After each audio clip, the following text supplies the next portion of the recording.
At midnight, my pregnant sister got kicked out. My parents texted me, "Don't you dare help her." They wanted me to leave my sister in the cold to protect their precious reputation. They thought I would obey and fall in line like I always had. What they didn't know was that I was ready to use their hypocrisy to ruin that reputation. They worked for years to create an image of perfection, charity, and strong family values. I was about to hold up a mirror and reveal the ugly truth hiding behind that facade, which appeared perfect. Their biggest weapon was shame. I decided to make it mine. Before we dive into the story, be sure to subscribe and turn on notifications. You won't want to miss what happens next. To understand how cold that text message was, you have to understand my parents. To the outside world, they were pillars of the community. My dad was a respected local businessman, my mom the unofficial queen of every charity board in town. Their lives were a carefully orchestrated performance of piety and prestige. We weren't a family, we were a brand.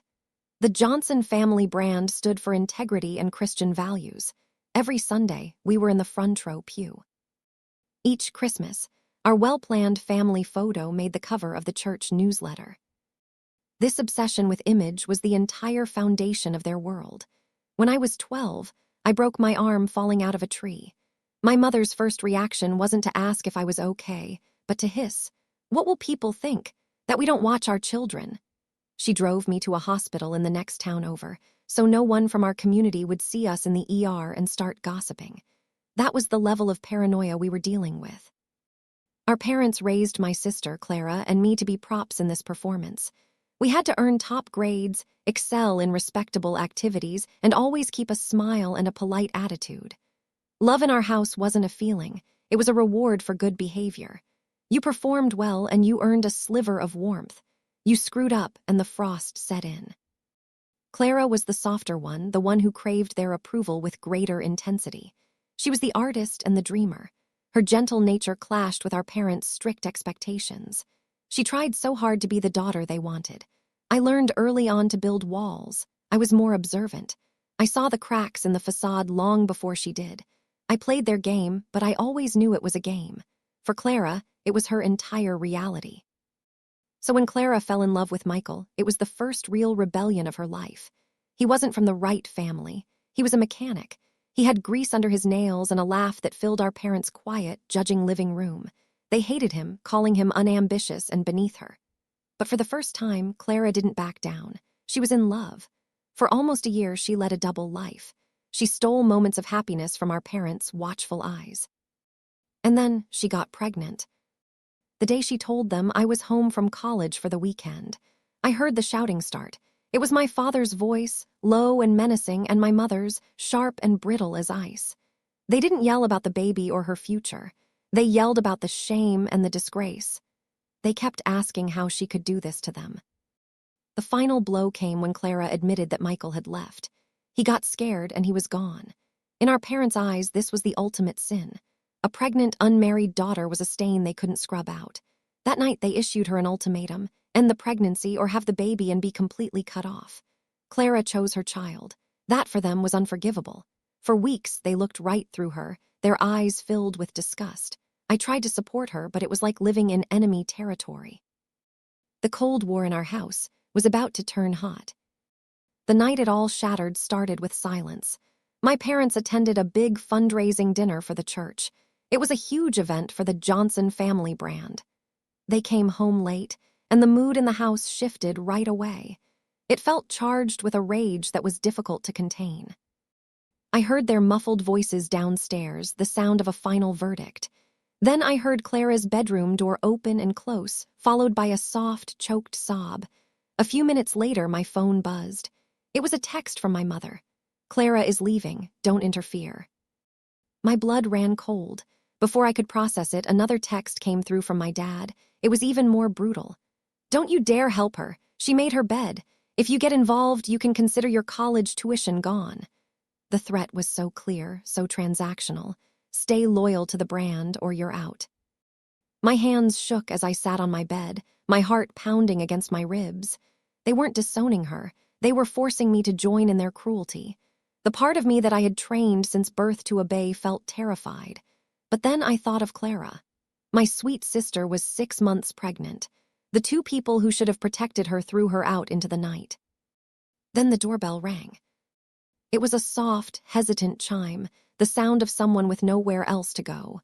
I hurried down the stairs, finding my parents' bedroom door shut tight.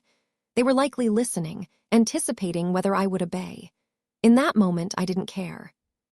I yanked open the front door. Clara stood on the porch, illuminated by the pale moonlight. She was barefoot on the cold concrete. Her thin t-shirt and pajama pants offered little warmth. She clutched her swollen belly. Tears marked her face, and her body shook with cold. She had a small backpack over her shoulder. That was all they let her take. She looked up at me, her eyes wide with fear and a fragile, desperate hope. "They told me not to come here," she whispered, her voice cracking. "They said you wouldn't open the door." Something inside me snapped. The last thread of obedience, the last shred of respect I had for my parents, disintegrated. I pulled her inside and wrapped my arms around her trembling body. "They're wrong," I said, my voice thick with an anger so deep it almost choked me. "This is your home now. Come in, you're safe." I shut the door on the cold night and my old life. I took my crying sister to the guest room. Our parents' quiet anger felt like it was coming through the walls. They had started a war. They didn't realize I was the one who was going to finish it. The next few days were a blur of quiet talks. I felt like a ghost in my own home as I ensured Clara had everything she needed. She explained that the final argument started when my mother found out a rival on the charity board was aware of Clara's situation. The thought of public shame made her furious. My father announced that the asset Clara had turned into a liability that needed to be sold off. They weren't even speaking like a family. Meanwhile, my parents acted as if they had erased her. They spoke to me about trivial things, never once saying Clara's name. But behind my blank expression, a plan was forming. A loud, messy fight was a battle I couldn't win. They were masters of spin and would paint themselves as the victims. No, this had to be quiet. It had to be insidious. My weapon wouldn't be anger. It would be the truth. My priority was security. I took the $10,000 I had saved for a semester abroad and opened a new bank account in Clara's name. "This isn't their money," I told her, looking her straight in the eye. "This is my money, and I'm investing it in my niece or nephew." Next, I found her a small, furnished apartment across town. It was modest, but it was safe. It was hers. I helped her move in during the night. We found a doctor and a therapist. I also kept track of everything, including every receipt and every threatening text. I was building a case. My father hinted at threats about my GPA. Meanwhile, my mother placed family counseling pamphlets on my bed. I was a blank wall, and it drove them crazy. The second part of the plan required patience. My parents' power came from the admiration of the church community. Their biggest event was the St. Jude Annual Charity Gala. My mother chaired it each year. It was 4 months away. That was my deadline. That was my stage. I started planting seeds. As a Trojan horse in their house, I'd answer the phone when my mother's friends called. When they asked about Clara, I provided vague and sorrowful responses. "Oh, Clara's having a challenging time right now. We're all praying for her," I'd say with a heavy sigh, creating a mystery that gossip would rush to fill. But my masterstroke came from volunteering for the gala committee. My mother was thrilled and saw it as me coming to my senses. While managing the donor database, it hit me. My revenge didn't need to be a speech. It could be a tribute. I started putting the pieces in place, weaving a web so fine they wouldn't see it until they were already trapped. The night of the St. Jude's Charity Gala came on a crisp autumn evening. The hotel ballroom was dripping with crystals. My parents were in their element, the king and queen of a perfect, charitable kingdom. They had no idea it was their execution. I wore a simple black dress, embodying the role of the model daughter with perfection. Clara was safe in her apartment. I had her blessing. "Tonight isn't about hurting them," I told her. "It's about telling the truth, your truth." After dinner, my mother took the stage to thunderous applause. "It is in giving that we receive," she said, her voice catching with practiced emotion. "And there is no greater gift than family." Then it was time for the tribute donation, a new segment I had pitched. My mother beamed. "Now," she said, her voice echoing in the ballroom, "let's move to a special part of our evening." My wonderful daughter will introduce our first ever tribute donation. The faint clinking of cutlery on plates stopped. This was it. I walked to the podium, my heart beating a steady, calm rhythm. "Good evening," I began, my voice clear. "There's no greater calling than to support those in our own family who face hardship with courage." I saw my mother nod, still beaming. They thought this was about them. "Tonight," I said, "I want to share a new fund. It will help single mothers and their kids in our community." A murmur of approval passed through the crowd. My mother's smile became more constrained. This wasn't the script. "This fund," I said, my voice growing stronger, "is starting with a donation of $10,000. They named it in honor of a woman who has shown more strength and courage than anyone I have ever known. A woman who chose to embrace motherhood, even when she had to do it all on her own." I looked at my parents with unwavering focus. Their smiles disappeared. Under the bright stage lights, horror grew on their faces. They trapped themselves. "The fund," I said, my voice bouncing off the quiet walls, "is called the Clara Johnson Fund for Mothers and Children. It honors my sister, Clara Johnson." A collective gasp, sharp and audible, swept through the room. 1,000 pairs of eyes swiveled to my parents. I heard a woman near the front whisper, "Clara?" My father's jaw clenched so tightly that a muscle pulsed in his cheek. But I wasn't done. I clicked the button on the laptop beside me. The soft click of the trackpad was the only sound. Behind me, the giant screen flickered to life. Clara's recent photo shows her in the nursery. She smiles with sincerity, her hands resting on her lovely, round belly. She looks radiant, happy. "My sister, Clara," I said softly, my voice filled with real emotion, "is expecting her first child in a few weeks. This fund is for her and for all the women like her who deserve our support. I want to dedicate the first donation personally. These $10,000 are my entire life savings. I can think of no better use for it." The silence in the room was heavy and judgmental. I hadn't accused them of anything. I didn't have to. I held up a mirror that revealed their hypocrisy. The applause was hesitant at first, then it grew into a wave.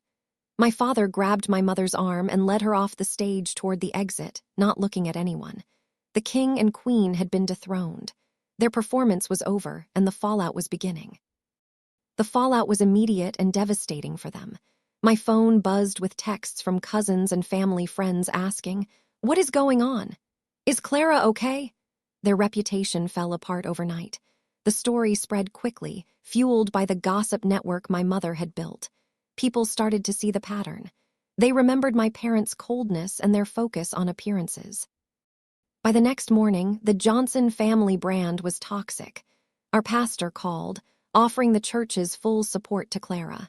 My mother was asked to step down from 2 charity boards. They had become the very thing they feared most, the subject of whispers and pity. I moved out that weekend. They were home but stayed locked in their bedroom. As I was walking out, my father opened the door, his face a haggard mess of rage and defeat. "You have destroyed this family," he rasped. "No," I replied, my voice calm. "You did. I turned on the lights so everyone could see it." And then I left, and I never looked back. It's been a year now. Life is so much better. My beautiful nephew, Leo, was born 3 weeks after the gala. Holding him washed away all the bitterness. Clara is an incredible, resilient mother, and the Clara Johnson Fund for Mothers and Children is a real, thriving thing. After the gala, donations poured in. Clara is on the board, using her experience to help other women. Her shame was transformed into a source of strength. I finished my degree on my terms, working 2 jobs and taking out loans. Clara, Leo, and I have become our own little family.